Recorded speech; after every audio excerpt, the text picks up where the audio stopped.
Susan Miller grew up in a small town called Pine Creek in Nebraska. It was the kind of place where everyone knew everyone else's business. Her father, Joe Miller, worked as a mechanic at the only garage in town. From Monday to Saturday, he fixed tractors, trucks, and the occasional family car. But on Sundays, everything changed. Sundays were for racing. Susan was only 5 years old when she first sat beside her father on their worn-out couch to watch the races on their small TV. While other little girls played with dolls, Susan was learning about carburetors, fuel injection, and torque. Her eyes would light up when the cars zoomed around the track, their engines roaring like hungry lions. "Look at that turn, Susie," her father would say, pointing at the screen with oil-stained fingers. "See how the driver shifted? His weight? That's what separates the good from the great." By the time Susan turned 10, she could name every driver on the circuit, recite their stats, and explain their racing strategies. Her bedroom walls were covered with posters of race cars instead of pop stars. At school, the other kids thought she was odd. Girls weren't supposed to like cars. They teased her, calling her Greasy Susan because she often had motor oil under her fingernails from helping her father in the garage. "Don't you listen to them," her mother would say while braiding Susan's hair for school. "They're just jealous because you know what you love." When Susan turned 16, she didn't ask for a sweet 16 party like the other girls. Instead, her father took her to a junkyard and let her pick out an old car, a beat-up 1985 Ford that had seen better days. "If you can fix it, you can drive it," he told her, and Susan spent the next 6 months rebuilding the engine, replacing the transmission, and learning every inch of that car. The day she got it running, her father stood in the driveway with tears in his eyes. "You've got the touch, Susie," he said, a natural feel for the machine. In her senior year of high school, when her classmates were applying to colleges, Susan had different plans. She wanted to race, but Pine Creek had no place for a girl with such dreams. Her guidance counselor suggested nursing school. Her mother hoped she might consider teaching. Only her father understood. "The racing world isn't kind to women," he warned her one night as they sat on the porch watching the stars. "You'll have to be twice as good to get half the respect." Susan nodded. "Then I'll be 3 times as good." 2 weeks after graduation, with $600 saved from working part-time at the local diner, Susan packed her bags. Her destination was Indianapolis, the racing capital of America. Her parents drove her to the bus station, her mother crying silently, her father trying to look brave. "Remember what I taught you," he said, hugging her goodbye.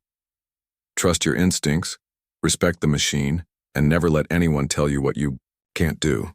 The bus ride to Indianapolis took 14 hours. Susan spent most of it with her face pressed against the window, watching the flat Nebraska landscape give way to the rolling hills of Iowa and Illinois. With each mile, her nervousness grew, but so did her excitement. This was the first step toward her dream. Indianapolis was nothing like Pine Creek. The city was huge, noisy, and full of strangers who didn't smile or nod when you passed them on the street. Susan had arranged to stay with her mother's cousin Betty, who lived in a small apartment on the east side of the city. Betty worked as a secretary and had little interest in cars or racing, but she was kind enough to offer Susan a place to sleep until she found her footing. "You can stay in the spare room for a month," Betty told her. "After that, you'll need your own place and a job to pay for it." Finding work wasn't easy. Susan applied to every racing team headquarters in the city, but none of them seemed interested in hiring a girl from Nebraska with no formal training or connections. After 2 weeks of rejections, she was starting to lose hope. Then, on a rainy Tuesday morning, she saw the Help Wanted sign in the window of Blue Star Racing. It wasn't one of the big teams, just a small operation that competed in regional events. The sign said they needed a receptionist. It wasn't what Susan had dreamed of, but it was a foot in the door. The manager, a balding man named Frank Woods, looked her up and down when she entered the office. "You know anything about racing?" he asked. "Yes, sir," Susan replied. "My father's a mechanic. I've been around cars all my life." Frank seemed skeptical. "Being a receptionist here isn't glamorous. You'll answer phones, file paperwork, make coffee.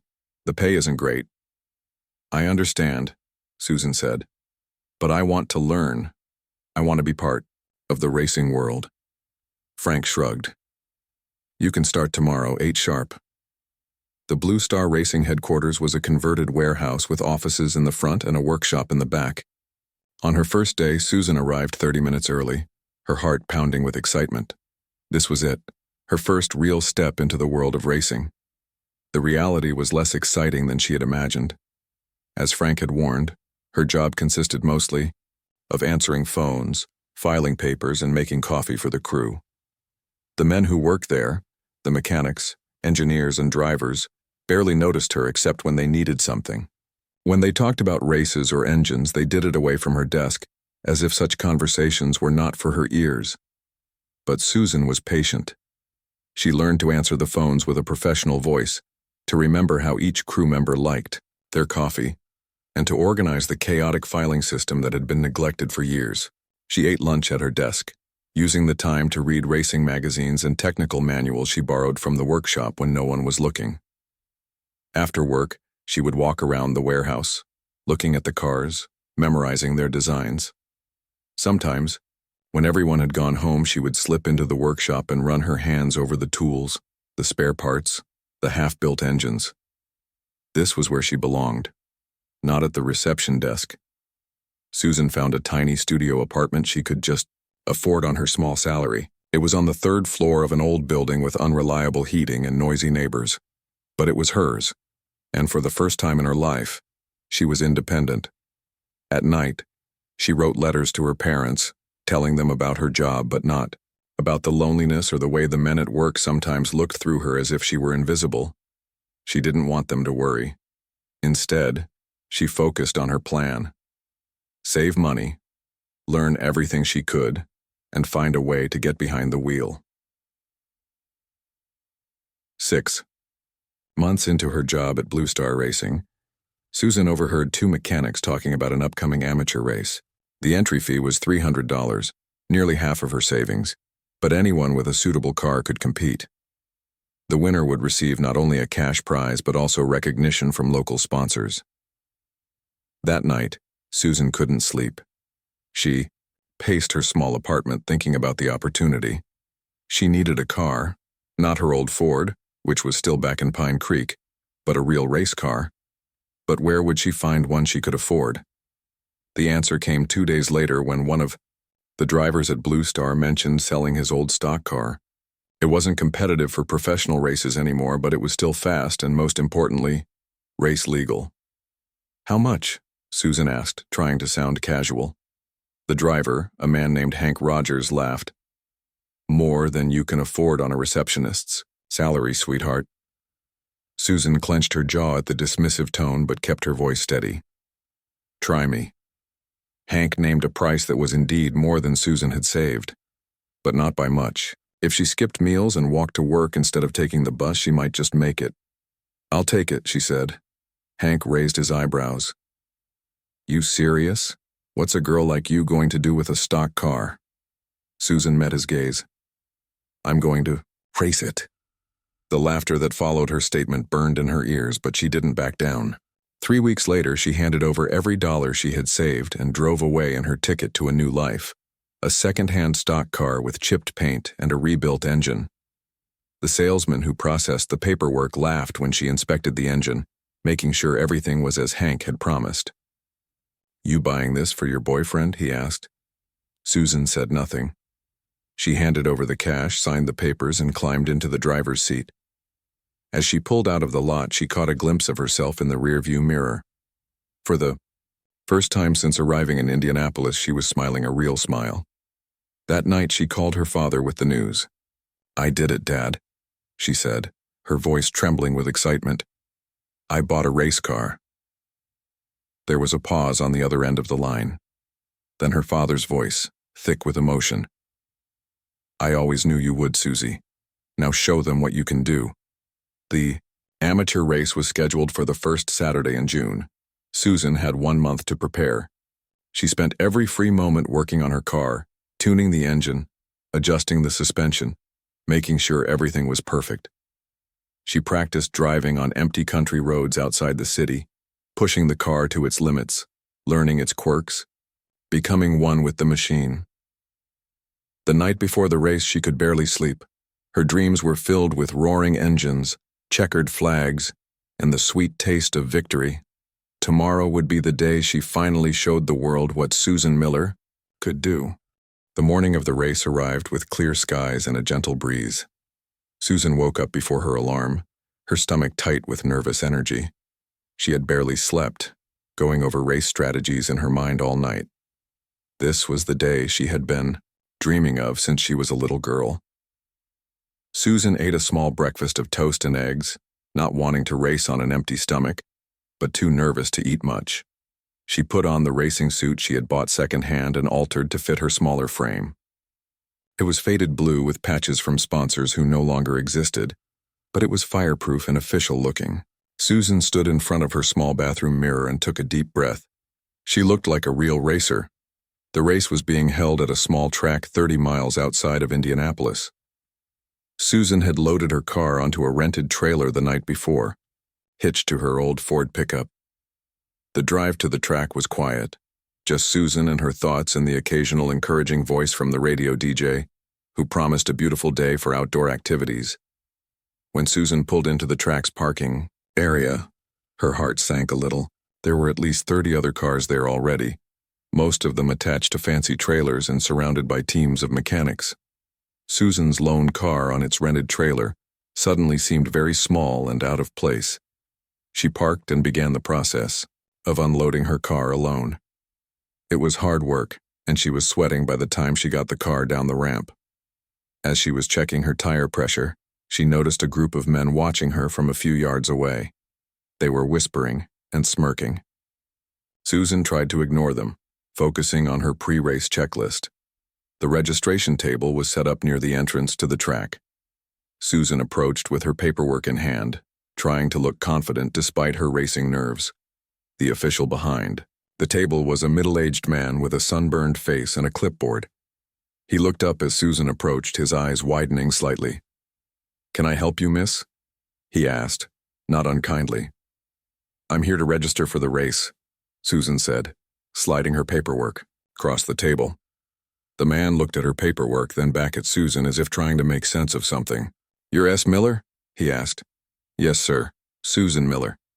The man's expression changed, a small smile playing at the corner of his mouth. "Well, I'll be. We don't get many lady drivers here." "Is that a problem?" Susan asked, her voice steady even, as her heart raced. "No problem at all," the man said, though his tone suggested otherwise. "Rules say anyone can enter, long as they meet the safety requirements."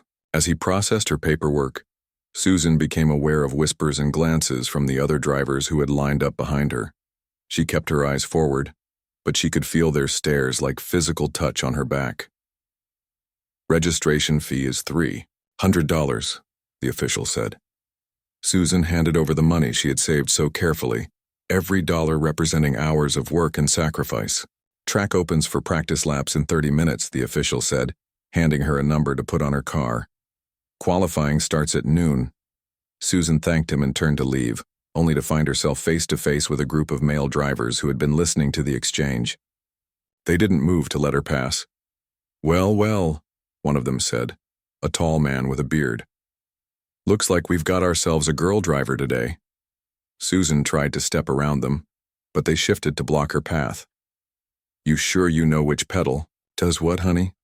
another one asked, causing the others to laugh. "I know how to drive," Susan said quietly, not wanting to start trouble. "Racing isn't like driving to the mall," the first man said. "It's dangerous. Men have died on tracks like this." "I know the risks," Susan replied, her patience wearing thin. "Tell you what," the bearded man said, looking at his friends. $10 says she crashes before the first turn. 20 says she doesn't even qualify," another added. Susan pushed past them, her face burning with anger and embarrassment. She walked back to her car with her head high, though inside she wanted to cry. This wasn't how she had imagined her. Big day. The practice laps were a chance for drivers to get a feel for the track before the qualifying round. Susan waited until most of the other cars had gone out before she took her turn. She didn't want an audience for her first time on a real racetrack. The moment she pulled onto the asphalt, something magical happened. All the nerves, All the doubt, all the hurt from the men's comments faded away. It was just Susan and the car and the track. She felt the engine's vibration through the steering wheel, heard its healthy roar as she accelerated down the straight. The first turn came up fast, and Susan smoothly downshifted, braked, and turned in one fluid motion, just as she had practiced countless times on country roads. Lap after lap, Susan grew more comfortable with the track's layout. She wasn't the fastest driver out there. Her second-hand car couldn't match some of the newer models, but she was consistent and smooth. By the end of the practice session, she felt ready for qualifying. Back in the pit area, Susan checked her car over, tightening a few bolts and adjusting her tire pressure. She was so focused on her work that she didn't notice the approach of a race official until he cleared his throat. "Miss Miller," he said, "you're up for qualifying in 10 minutes. Susan nodded, her mouth suddenly dry. Qualifying would determine her starting position in the race. More importantly, she had to complete her qualifying lap within a certain time limit, or she wouldn't be allowed to race at all. As she waited in line for her turn, Susan could hear the announcer over the loudspeakers. His voice carried across the track, introducing each driver and their qualifying time. When it was nearly her turn, she heard the announcer's tone change. "And next up, we have something of a novelty, folks. Susan Miller, our only female entrant. Today, let's see if she can handle the power of a real race car." The crowd's reaction was mixed. Some cheers, some laughter, some heckling. Susan tried to block it out as she pulled up to the starting line. The flagman gave her a nod, and she focused on his yellow flag, waiting for it to drop. The moment it did, Susan floored the accelerator. Her car leapt forward, tires gripping the asphalt as she charged toward the first turn. She was going faster than she had during practice, pushing her car to its limits. The engine screamed as she hit the straightaway, the speedometer climbing past numbers she had never reached before. The second turn approached rapidly. Susan downshifted and began to brake, but she misjudged her speed. She hit the turn too fast and the back end of her car began to slide. She turned into the skid, just as her father had taught her, but it wasn't enough. The car spun once, twice before sliding off the track and into the infield grass. The engine stalled. In the sudden silence, Susan could hear the crowd's reaction. Cheers, laughter, and mocking applause. Her face burned with shame as she restarted the engine and carefully drove back onto the track to complete her lap. Though she knew her qualifying time was now hopelessly slow. When she returned to the pit area, the race officials were waiting for her. The head official, a stern-looking man in a blue jacket, approached her car. "Miss Miller," he said as she climbed out, "we're going to have to disqualify you from today's race." Susan stared at him in disbelief. "But I finished my qualifying lap." "Your time was well outside the limit," the official said. "And more importantly, that spin-out raises safety concerns. We can't have drivers who can't control their vehicles." Susan wanted to argue that plenty of drivers had accidents during qualifying, that her spin hadn't damaged anything, that she deserved another chance. But the look on the official's face told her it would be useless. "The rules say every driver gets 2 qualifying attempts," she tried, knowing she was grasping at straws. "That's at the discretion of the race officials," the man replied. "And we've made our decision. Maybe racing just isn't for women." That last comment, delivered with a patronizing smile, hit Susan like a physical blow. She stood there, surrounded by smirking men, the dream she had worked so hard for crumbling around her. "You'll need to move your car," the official added. "We need the space for real competitors."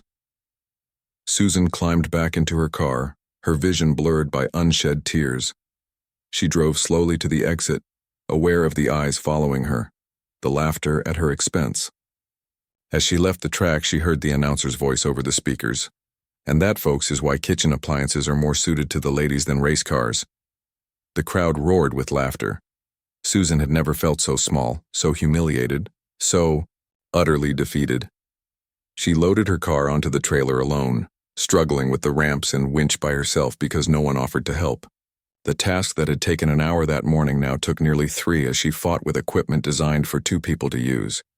By the time she finished, the race had started without her, the roar of engines and cheers of the crowd a painful, reminder of what she had lost.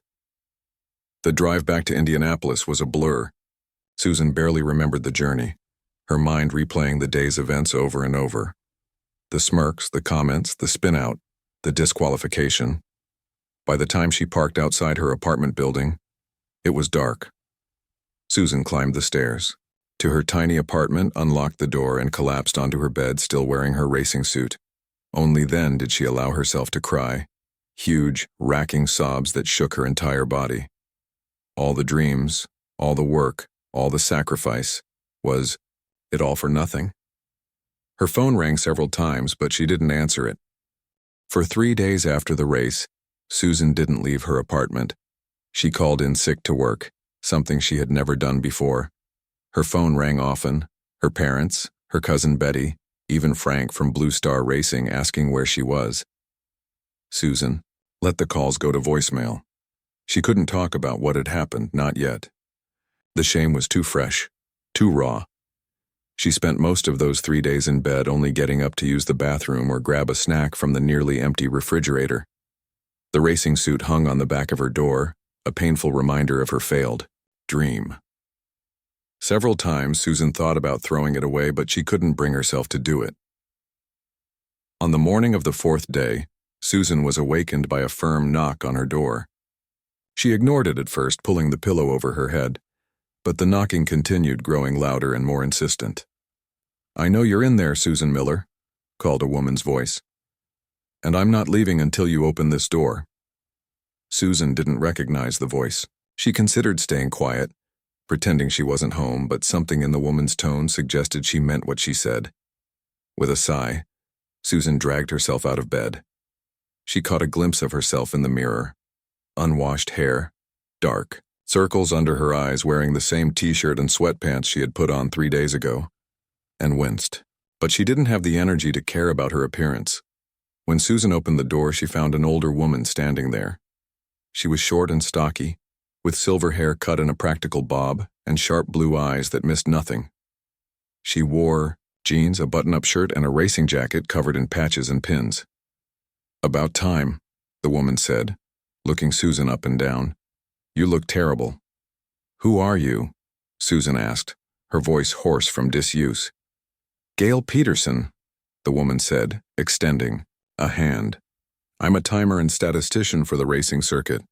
Have been for 30 years. Going to invite me in?" Susan hesitated, then stepped aside.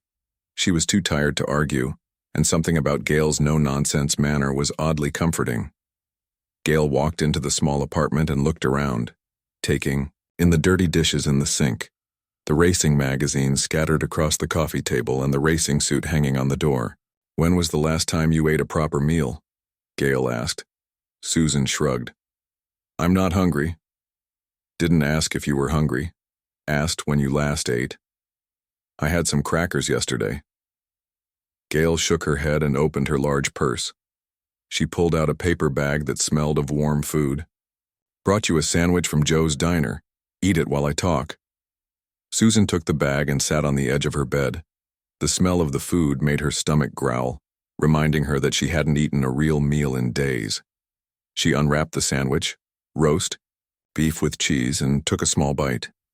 "I was at the track on Saturday," Gail said, sitting in Susan's only chair. "Saw what happened." Susan stopped chewing, the humiliation washing over her again. "Did you come here to laugh at me too?" she asked bitterly. "Don't be stupid," Gail said. "I came because what those men did to you was wrong, and because I've seen it before." "Seen what before?" "Seen men trying to keep women out of racing." Gail reached into her purse again and pulled out a worn folder. "There's something you need to see." Susan put down her sandwich and took the folder with hesitant hands. Inside were yellowed newspaper clippings and faded photographs. The first photo showed a woman in racing gear standing beside a powerful car, smiling at the camera despite a nasty-looking bruise on her cheek. "That's Louise Smith," Gail said. "They called her the First Lady of Racing, competed in the 1940s and 50s. Men would sabotage her car, try to run her off the track. Once a group of male drivers beat her up in the parking lot after she won a race. Said she made them look bad." Susan looked up from the photo, shocked. They beat her up? Just for winning? Racing was a man's world. Some thought it still should be. Gail pointed to the next photo. That's Shirley Muldowney, first woman to get a license from the National Hot Rod Association. They called her Cha-Cha because they couldn't stand to admit a woman could be a serious racer. She had to fight for every inch of respect she got. Susan flipped through more photos and articles. Women in racing suits, women holding trophies, women standing beside powerful cars. Some names she recognized from her father's stories, others were new to her. I didn't know there were so many, Susan said softly. They don't teach this in racing history, Gail explained. These women had to be better than good. They had to be exceptional just to be allowed on the track. And even then they faced discrimination at every turn. Susan came across an article about Janet Guthrie, the first woman to qualify for the Indianapolis 500.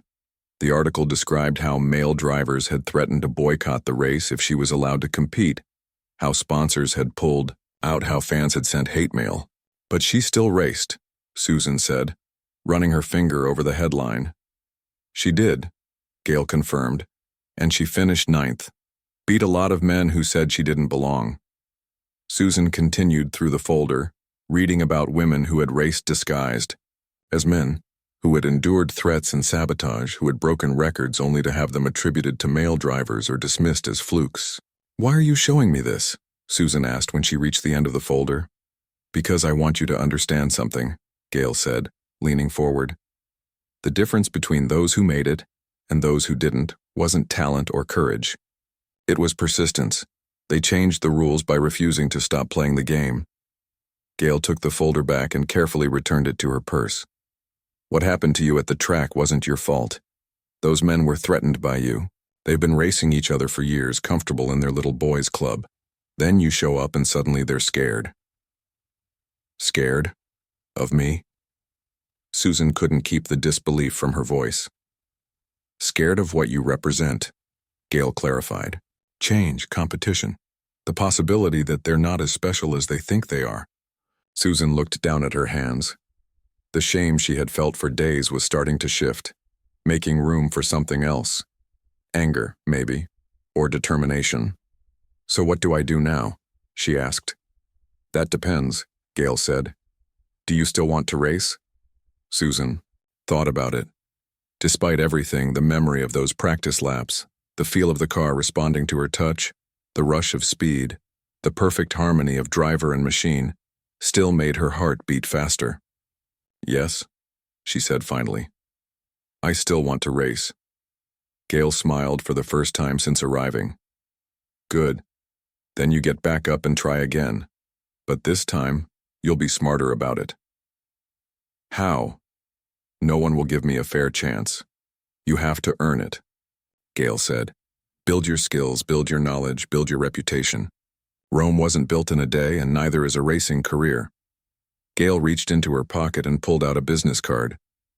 My brother Paul owns a small garage on the east side of town. He's looking for a mechanic. It's not glamorous, but it'll keep you close to cars while you figure out your next move. Susan took the card, turning it over in her fingers. I don't understand why you're helping me. Gail was quiet for a moment, her eyes distant. I wanted to race once, she said finally. Back when I was about your age. I had the skill, had the passion. What I didn't have was someone to tell me not to give up when things got hard.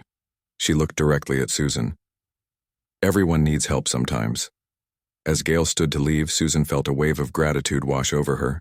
Thank you, she said, for the sandwich and for everything else. Don't thank me yet, Gail replied with a small smile. My brother works his mechanics hard. Be at that address tomorrow morning, 8 o'clock sharp. And for goodness sake, take a shower before then. After Gail left, Susan sat on her bed for a long time looking at the business card and thinking. The humiliation of the race still stung, but it no longer felt like the end of her dream. Instead, it felt like the beginning of something new. Susan got up and walked to the bathroom. She caught her reflection in the mirror again, but this time, instead of wincing, she looked herself in the eye. They changed the rules by refusing to stop playing the game, she repeated to herself. She took a long, hot shower, washing away 3 days of despair. As the water ran over her, Susan's mind was racing with new determination. She thought about the women in Gail's folder, women who had faced far worse than she had and still succeeded. If they could do it, so could she. After her shower, Susan called her parents. It was a difficult conversation, but she told them everything. The humiliation at the track, the days of despair, and finally meeting Gail and learning about the women who had paved the way. "I'm not giving up, Dad," she said firmly. "I'm just changing my approach." "That's my girl," her father replied, his voice thick with emotion. "You find another way around the mountain." That night, Susan cleaned her apartment, did her laundry, and prepared for her new job. As she finally laid down to sleep, she felt something she hadn't felt in days. Hope. The path ahead wouldn't be easy, but at least now she knew she wasn't walking it alone. Others had been there before, leaving footprints for her to follow. Her last thought before drifting off to sleep was of her racing car, still sitting on its trailer in the parking lot. Tomorrow, she would check it over, fix whatever needed fixing, and start preparing for the next race. Because there would be a next race, Susan Miller wasn't done yet, not by a long shot. Paul Peterson's garage was a small brick building with 2 service bays and a faded sign that read, "Pete's Auto Repair." It wasn't fancy like the sleek dealership garages in the city center, but it was clean and well organized. When Susan arrived, at 8 o'clock sharp the next morning, Paul was already there, working under the hood of an old Chevy. Paul looked up as Susan approached. He was a big man with the same blue eyes as his sister Gail, though his hair was still mostly brown with just touches of gray at the temples. His hands were large and covered in calluses, evidence of decades of mechanical work. "You must be Susan," he said, wiping his hands on a rag. "Gail called and said you'd be coming." "Yes, sir," Susan replied. "I'm here about the mechanic job." Paul looked her up and down, his expression unreadable. "Gail says you know your way around an engine." "My dad's a mechanic. I've been working on cars since I was 10. Paul nodded slowly. "That's a start. But knowing how to tinker with Daddy's car isn't the same as fixing paying customers' vehicles." He gestured to the Chevy. "This one's making a knocking sound when it hits 60 miles per hour. What would you check first?" Susan stepped forward and looked at the engine. This was a test and she knew it. She thought carefully before answering. "I'd check the rod bearings first," she said. "If they're worn, they can cause that kind of knocking. But it could also be low-quality fuel causing pre-ignition, or maybe the timing belt is off." A flicker of approval crossed Paul's face. "Not bad," he said. "Can you start today?" "Yes, sir. Pay's not great to start, $12 an hour. But if you're as good as Gail seems to think, we can talk about a raise in a month." Susan nodded. $12 an hour was less than she'd made as a receptionist at Blue Star Racing, but this job would teach her more about cars than she'd ever learn answering phones. "One more thing," Paul added. "I don't care that you're a woman, I care if you can do the job. The customers might give you some grief at first, but that's their problem, not yours. In this garage, you're a mechanic, period. That work for you?" "Yes." "Sir?" Susan said, a weight lifting from her shoulders. "That works just fine." Paul handed her a set of dark blue coveralls with Pete's Auto Repair stitched on the back. "These might be a bit big, but they'll do for now. You can use the bathroom to change. Then we'll see what you can do with those rod bearings." Susan quickly learned that Paul was a demanding boss, but a fair one. He expected excellence, but was willing to teach.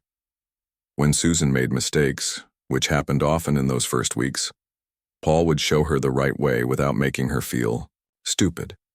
And he never, not once, suggested that her errors had anything to do with her being a woman. The work was hard, and the days were long. Susan came home each night with aching muscles and grease under her fingernails that no amount of scrubbing seemed to remove.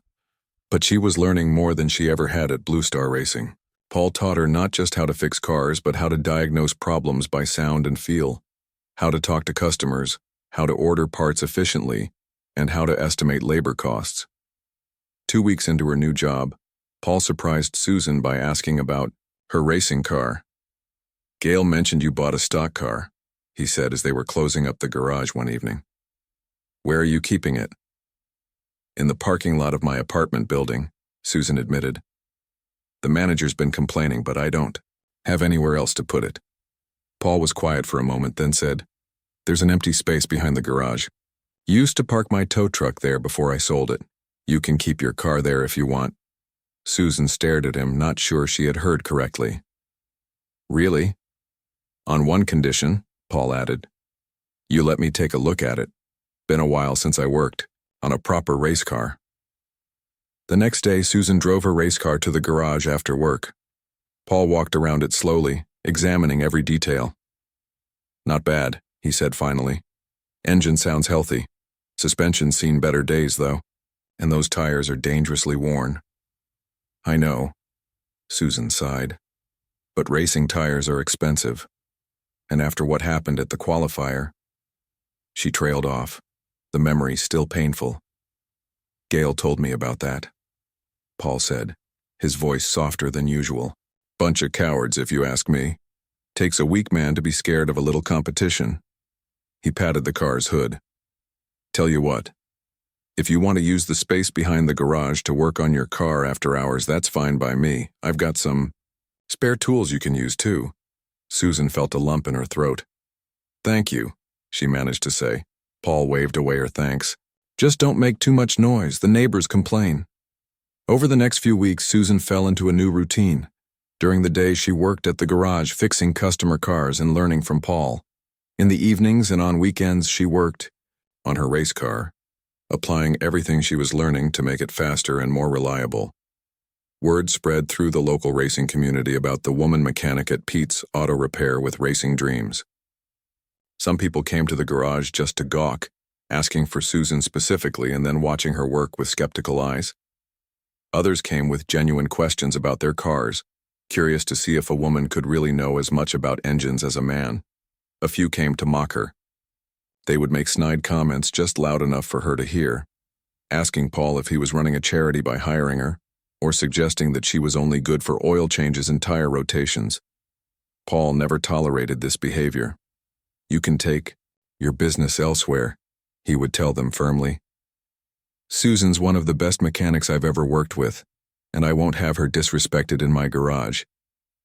Gradually, the novelty wore off. Customers who had initially requested the male mechanic began to ask for Susan by name after seeing the quality of her work. Word got around that if you wanted your car fixed right the first time, you took it to Pete's and asked for Susan.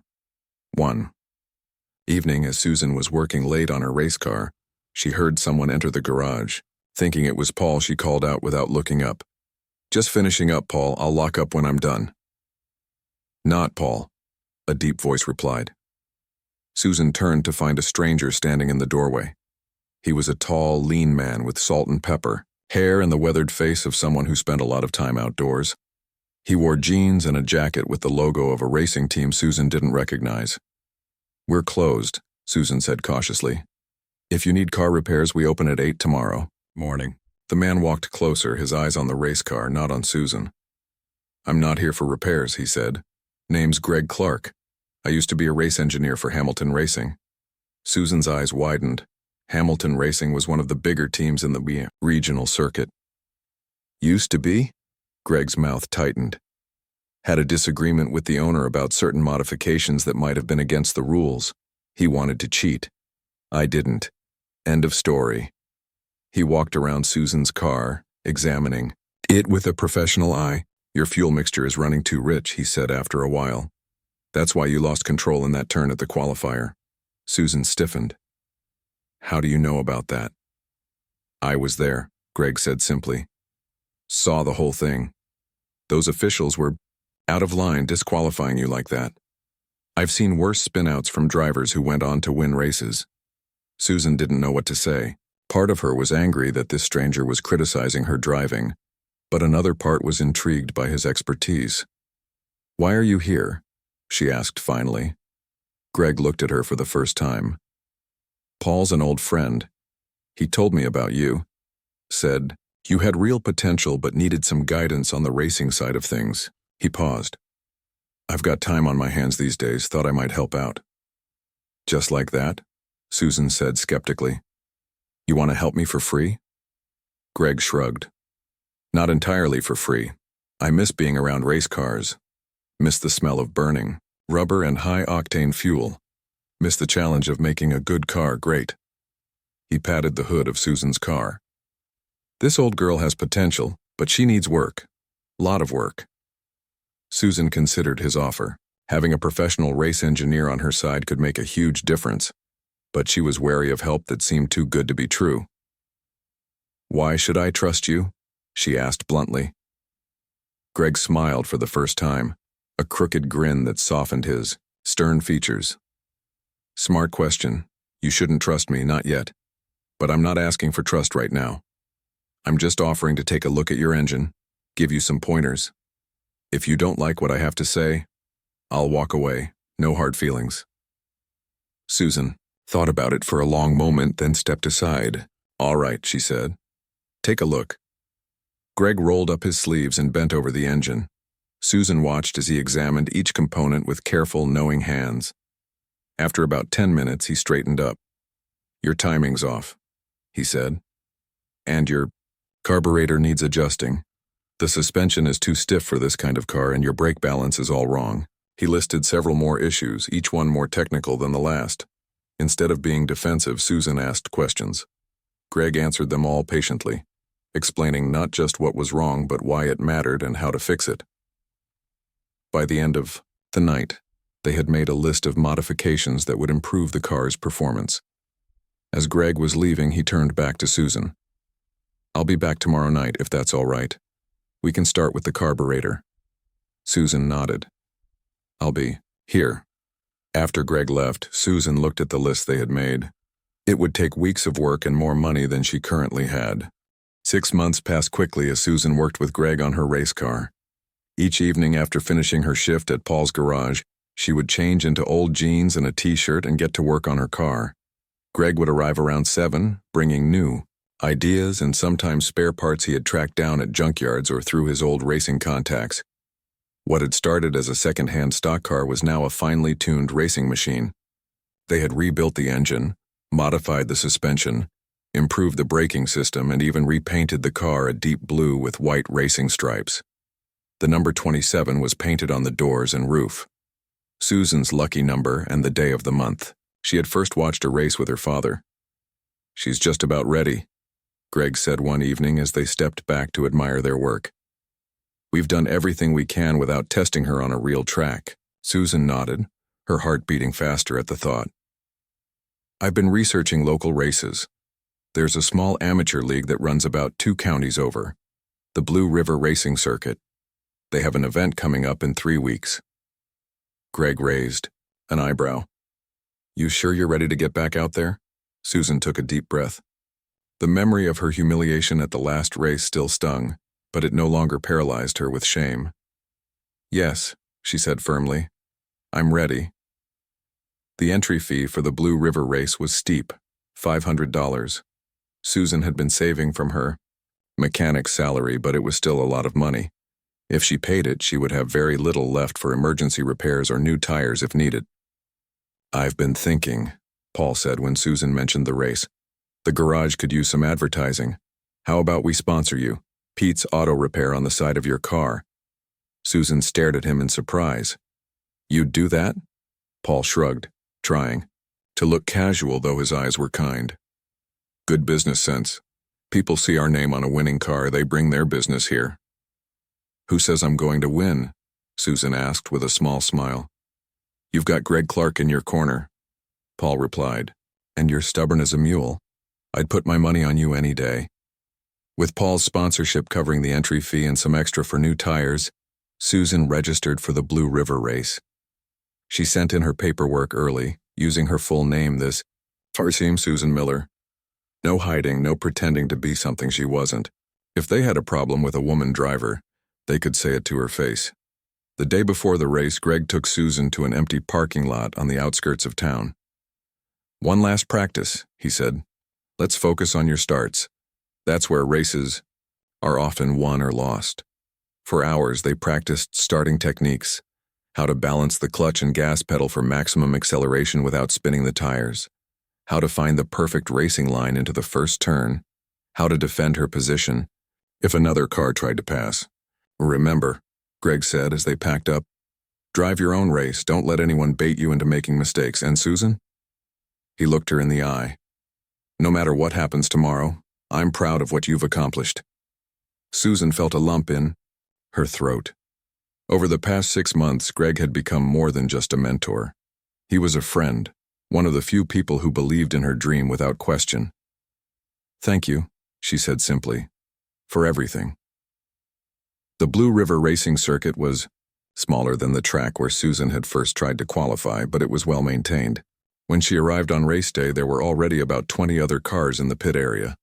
Unlike her first race, Susan didn't feel out of place this time. She knew her car inside and out. She knew what it could do and what she could do as a driver.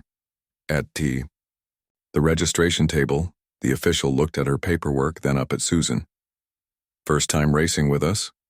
Yes, sir, Susan replied, bracing herself for the familiar mockery.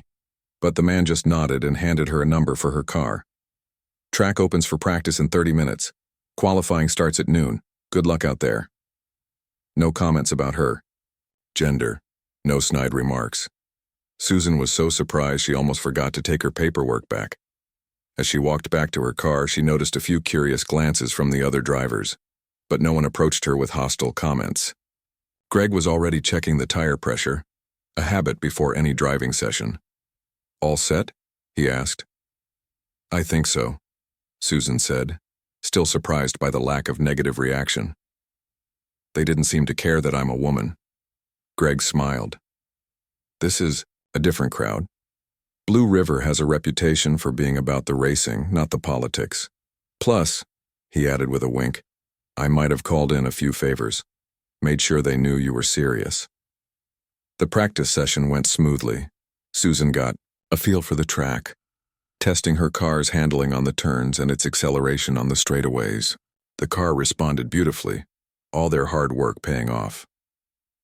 By the end of practice, Susan was posting lap times in the middle of the pack, not the fastest, but solidly competitive. As she pulled back into the pit area, Susan noticed a small crowd had gathered to watch. Among them was a tall, elegant woman with a press badge. She approached Susan as she climbed out of her car. Linda Carson, Blue River Gazette, the woman introduced herself. Mind if I ask you a few questions? We don't get many female drivers here. Susan agreed, and Linda asked about her background, her car, and her aspirations as a racer. Susan answered honestly, including the story of her disastrous first qualifying attempt and how it had almost ended her racing dreams. That's quite a story, Linda said when Susan finished. Mind if I use it for an article? Not at all, Susan replied. Qualifying went better than Susan had dared to hope. Her lap time put her in the middle of the starting grid, 8th out of 17 cars. Not front row, but respectable, especially for her first official race. As she waited for the race to begin, Susan felt a strange calm settle over her. The nervousness was still there, but it was different now, an excited energy rather than paralyzing fear. She was ready. When the green flag dropped, Susan's focus narrowed to the track ahead. The roar of engines surrounded her as 17 cars accelerated toward the first turn. Susan held her line, neither gaining nor losing position in the initial scramble. The race settled into a rhythm, cars jockeying for position, looking for opportunities to pass. Susan drove with the patience Greg had taught her, conserving her tires, watching for openings. On lap 15, she made her move, sliding, past the 7th-place car on the inside of a turn. Halfway through the race, disaster nearly struck. The car ahead of Susan spun out, sending dirt and debris flying. Susan reacted instantly, steering around the spinning car with inches to spare. The near miss sent her heart racing, but she kept her focus, her hands steady on the wheel. With 10 laps to go, Susan was running in 6th place. Her car was performing flawlessly, a testament to the months of work she and Greg had put into it. Then, on the back straightaway, she saw her opportunity. The fifth-place car was struggling with tire wear drifting high on the turns. Susan waited for the perfect moment, then dove to the inside, completing the pass cleanly. As she crossed the finish line in fifth place, Susan felt a surge of pure joy. She hadn't won, but she had finished the race, beaten 12 other drivers, and proven to herself that she belonged on the track. In the pit area, Greg was waiting with a huge smile. "That was some driving," he said as Susan climbed out. "Especially that save on lap 30. Professional-level reflexes." Paul was there too, his usual gruff manner softened by pride. "Looks like our sponsorship paid off," he said, pointing to a small group of people taking photos of Susan's car with the Pete's Auto Repair logo. Even some of the other drivers came over to congratulate Susan on her first race. There was respect in their eyes now, the kind of respect earned through skill and determination, not given because of gender or background. The article Linda wrote appeared in the Blue River Gazette the next day. It told Susan's story, her love of racing from childhood, her humiliation at her first race, and her comeback at Blue River. The headline read, "Against the Odds, Female Racer Challenges Traditions at Blue River." The article might have ended there, just a small piece in a local paper, but timing and luck intervened. A representative from Midwest Motors, a regional auto parts chain, had been at the race. They were looking to expand their customer base among women and thought sponsoring a female driver might help. The day after the article appeared, Susan received a call. "We'd like to discuss a potential sponsorship," the representative said. "Nothing huge to start, but enough to cover your entry fees and some equipment. In return, you'd display our logo on your car and maybe do some appearances at our stores." Susan could hardly believe it. A real sponsor, a chance to race regularly, without draining her savings. "I'm definitely interested," she managed to say. "Great. One more thing," the representative added. "We're thinking of starting a young drivers program, focusing on bringing more women into racing. We'd like you to help design it, maybe even do some coaching. What do you think?" As Susan hung up the phone, she felt tears welling in her eyes. Not tears of humiliation or defeat, but tears of pride and accomplishment. She had taken a dream that others had tried to crush and turned it into something real, something that could now help other young women with similar dreams. She looked at her race car, sitting in Paul's garage with its fresh coat of paint and the number 27 proudly displayed. It had been a long road from that humiliating day at her first qualifier to here, but every struggle,